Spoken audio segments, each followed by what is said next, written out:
नमस्कार दोस्तों, आज हम आपके लिए गुरु का ज्ञान लाए हैं जिसमें वे मौन रहने के 10 फायदों के बारे में बताएंगे। गुरु कहते हैं कि अनावश्यक बोलना उतना ही हानिकारक है जितना कि जरूरत से ज्यादा बारिश या धूप हो। जब भी कोई व्यक्ति गौतम बुद्ध के संघ में शामिल होता था तो बुद्ध उसे सबसे पहले शांत रहने के लिए कहते थे। ध्यान की अवस्था में जाने से पहले उसे भिक्षु को शांत रहना सिखाया जाता था। आज के मुश्किल दौर में तनाव पैदा होना तो लाजमी है। ऐसे में अगर आप हर रोज कुछ देर मौन रहने का अभ्यास करते हैं तो इससे आपके तनाव पैदा होने वाले हार्मोन के लेवल में कमी आती है।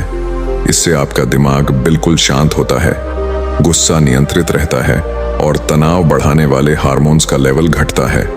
आज के इस कहानी में हम जानेंगे कि किन मौकों पर हमें शांत रहना है और किन मौकों पर हमें बोलना है, और शांत रहने से हमारे अंदर क्या क्या बदलाव आ सकता है। दोस्तों, संध्या काल का समय था। गुरु अपने सभी शिष्यों को बुलाते हैं और कहते हैं, कल सुबह सभी लोग नदी में स्नान करने जाना, उसके बाद तुरंत कुटिया के सामने उपस्थित हो जाना। सभी शिष्य हैरान रह जाते हैं कि हम लोगों ने कुछ गलती की है क्या, लेकिन ये भी कहते हैं कि हो सकता है कि गुरुजी कल सुबह कुछ अच्छी बात बताने वाले हैं। सब लोग रात को सही समय पर सो जाते हैं और सुबह उठकर सभी लोग नदी में स्नान करने के बाद वापस गुरुजी के सामने उपस्थित हो जाते हैं। गुरु कहते हैं, आज मैं तुम सबको चुप रहने के फायदे के बारे में बताऊंगा। गुरु कहते हैं, 10 मौके जहां पर चुप रहने से होता है लाभ और बोलने से होते हैं नुकसान। गुरु कहते हैं, अगर आप इन 10 मौकों पर शांत हो गए यानी मौन हो गए तो आप जो चाहेंगे वही मिल जाएगा। आपकी जिंदगी में चमत्कारिक बदलाव शुरू हो जाएंगे। जरूरत से ज्यादा बोलना या चुप रहना दोनों ही अच्छी बात नहीं है। जैसे जरूरत से ज्यादा बारिश हो जाना या फिर धूप दोनों ही दिक्कत देती है, उसी तरह अनावश्यक बोलने से भी काफी नुकसान होता है। गुरु कहते हैं कि पहला ऐसा मौका जहां पर व्यक्ति को चुप रहना चाहिए, बिना तथ्य के ना बोले। गुरु ने कहा, अगर आपके पास कोई तथ्य नहीं है तो वहां चुप रहने में ही भलाई है।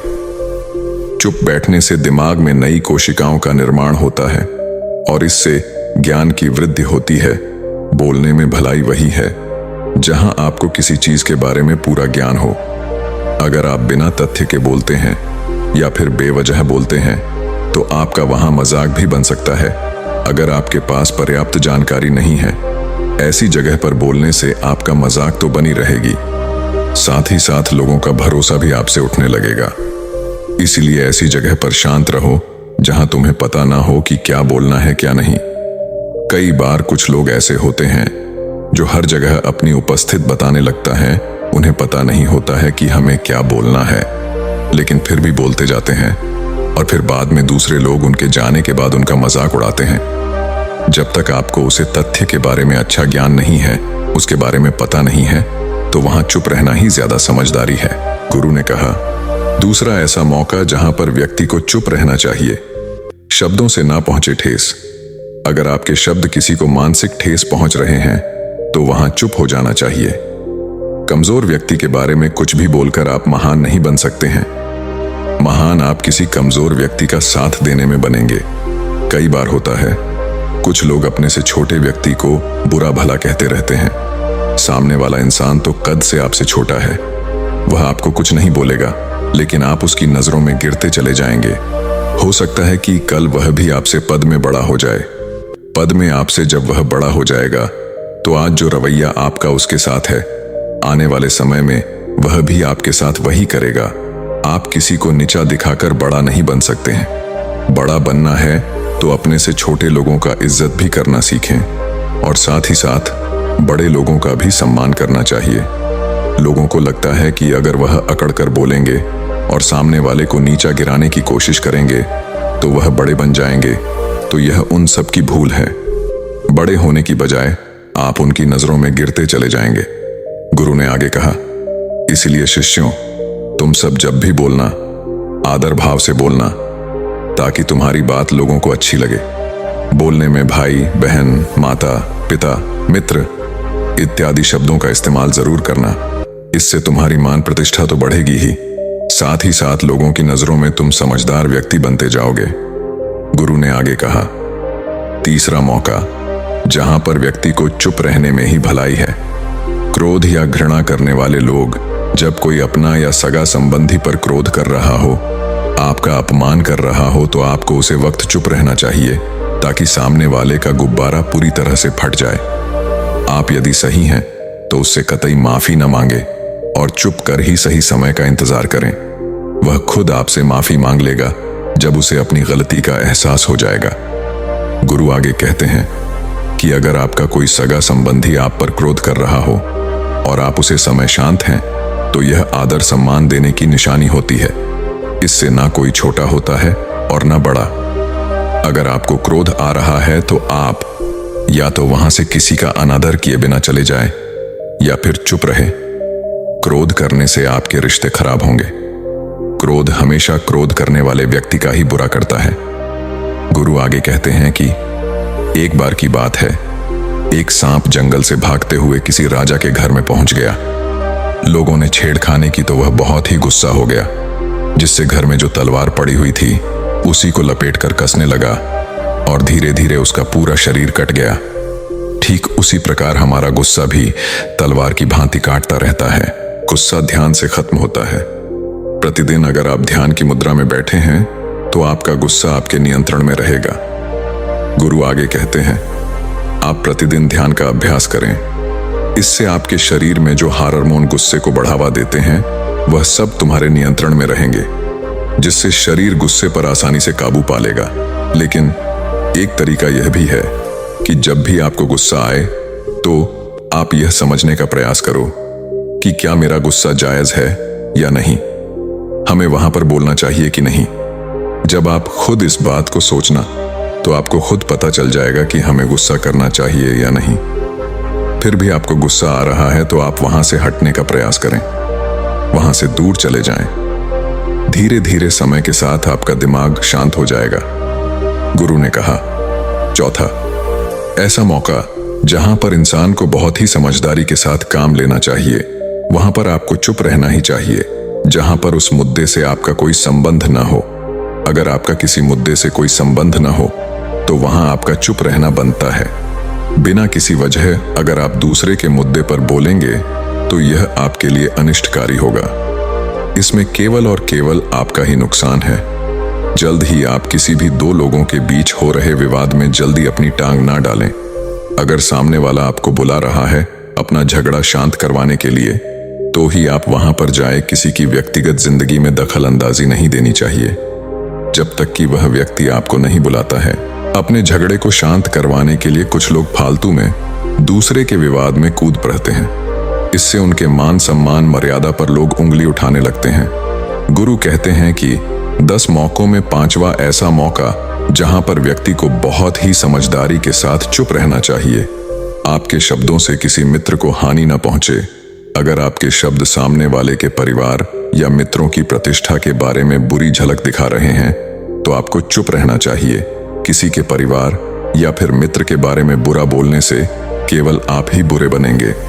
जो चीज आसानी से खत्म की जा सकती है उसे अपने शब्दों से बड़ा ना करें। बिना चिल्लाए बात करने का प्रयास करते रहना चाहिए। अगर आप बिना चिल्लाए कोई बात नहीं कह सकते तो आपका चुप रहने में ही भलाई है। किसी पर चिल्लाने से आपके व्यवहार के बारे में पता चलता है। ज्यादा बोलने से चीजें हमेशा खराब ही होती हैं। कई बार कुछ रिश्ते ज्यादा तेज बोलने की वजह से टूट जाते हैं। इसलिए अपनी आवाज में मीठापन लाना है। आपके शब्दों से आपके दोस्त को हानि नहीं पहुंचनी चाहिए। कभी कभी दोस्तों के बीच हम मजाक कर रहे होते हैं, आपके शब्दों से किसी का अनादर ना हो। मजाक को भी हमेशा शब्दों के मायने में ही रखें। जहां किसी को शब्दों से चोट लगे वहां चुप हो जाए। फालतू बोलने से हमेशा नुकसान ही होता है। किसी और की प्रतिष्ठा को अपने शब्दों के मध्य से उसे हानि नहीं पहुंचनी चाहिए। यदि आपके शब्दों से किसी और को ठेस पहुंच रही है तो वहां आपको चुप हो जाना चाहिए। जब कोई व्यक्ति आपके सामने नहीं है तो आप उसे व्यक्ति के बारे में बुरे शब्द किसी तीसरी व्यक्ति के सामने ना बोले। गुरु कहते हैं, छठा मौका जहां पर व्यक्ति को चुप रहना चाहिए, जब कोई कर रहा हो किसी की बुराई। जब कोई आदमी आपके सामने किसी तीसरी आदमी की बुराई कर रहा हो तब तुम्हें चुप रहकर बस सुनना चाहिए।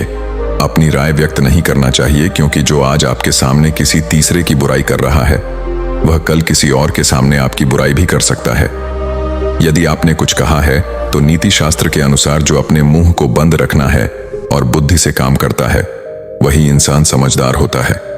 बिना जरूरत के बोलना, किसी के बारे में, किसी के बीच में बोलना यह गलत बात है। कभी कभी हमारे लिए बुद्धिमानी इसी में होती है कि हमें अपना मुंह ऐसी जगह पर नहीं खोलना चाहिए। गुरु कहते हैं, 7वां ऐसा मौका जहां पर व्यक्ति को चुप रहना चाहिए।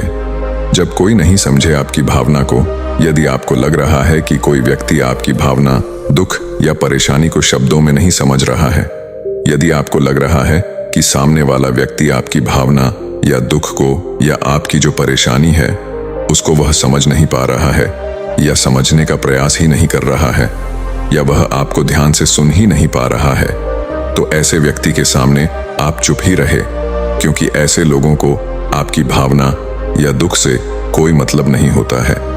ऐसे लोगों को अपना राज बताकर आप पछताएंगे ही बाद में, इसीलिए हर किसी को अपने मन की बात नहीं बतानी चाहिए। गुरु कहते हैं कि 8वां मौका जहां पर आपको चुप रहना चाहिए, जब कोई इंसान अपना दुख व्यक्त करे। यदि कोई इंसान अपने दुख या परेशानी को आपको बता रहा है तो इसका मतलब यह है कि वह आपको अपना समझ रहा है। ऐसे में तुरंत ही उसे समाधान बताने के बजाय चुप रहकर उसके दुख या समस्या को सुनना चाहिए। उसके दुख या समस्या को किसी और को बिल्कुल भी ना बताएं। वह इसलिए नहीं बता रहा है कि उसकी समस्याओं का समाधान कर देंगे, बल्कि वह इसलिए भी बता रहा है कि सामने वाला उसकी बात को समझ रहा है। कई बार बताने से दुख कम हो जाते हैं। आपको अपना दुख इसलिए बता रहा होगा कि उसे लग रहा है कि आप उसकी बात को समझ रहे हैं। दुख बांटने से कम हो जाता है। इसलिए जब कोई व्यक्ति अपना दुख आपसे व्यक्त करे तो आप चुप रहकर उसकी बात को बहुत ही ध्यान से सुने, ताकि उसके दुख कम हो जाए, उसके मन का बोझ हल्का हो जाए, क्योंकि उसके मन में जो भी बातें थीं वह आपको सब बता दिया। गुरु आगे कहते, 10 जगह में न ही ऐसी जगह जहां पर आपको चुप रहना चाहिए, जहां पर दुष्ट प्रकृति के लोग रह रहे हों और गली गलौज कर रहे हों, तो आप वहां पर मत जाइए। ऐसी जगह से आप चुपचाप निकाल जाएं, अर्थात अपनी प्रतिज्ञा दिए बिना आप वहां से चले जाएं, क्योंकि जिसकी जुबान खराब होती है, जो दुष्ट प्रकृति के लोग होते हैं, उनको आप ऐसे समय में नहीं समझा सकते हैं। जब उनका दिमाग पूरी तरह से शांत हो जाए तभी वह आपकी बात सुनेंगे। इसलिए जहां पर दुष्ट प्रकृति के लोगों आपकी बात को ना मानते हो और ना ही सुनते हो, तो आपको वहां पर नहीं बोलना चाहिए। गुरु कहते हैं कि 10वां ऐसा मौका जहां पर आपको शांत हो जाना चाहिए। अपनी सफलता का राज हर किसी को ना बताएं। कई बार होता है कि कुछ लोग जो सफलता को बहुत ही जल्दी अर्जित कर लेते हैं, वे हर जगह अपनी सफलता का ढिंढोरा पीटने लगते हैं। ऐसे में क्या होता है कि कई लोग आपकी सफलता से खुश नहीं होते हैं। अगर आप अपनी सफलता का जबरदस्ती लोगों में ढिंढोरा पिटवा रहे हैं तो लोगों की नकारात्मक ऊर्जा आपको प्रभावित कर सकती है। जब आप सफल होंगे तो सबको पता चल जाएगा कि आप सफल हो गए हैं। ढिंढोरा पीटने से नुकसान आपका ही होगा। इतना कहकर गुरु ने कहा, शिष्यों, आज बस इतना ही। अगर तुम सब मेरी इन 10 बातों को अपने जीवन में अपना लेते हो तो तुम सब काफी हद तक परेशानियों से बचे रहोगे। यहां से जाने के बाद मेरी यह बातें आपके जीवन किसी वरदान से कम साबित नहीं होगी। दोस्तों, मुझे उम्मीद है कि आपको बहुत कुछ सीखने को मिला होगा।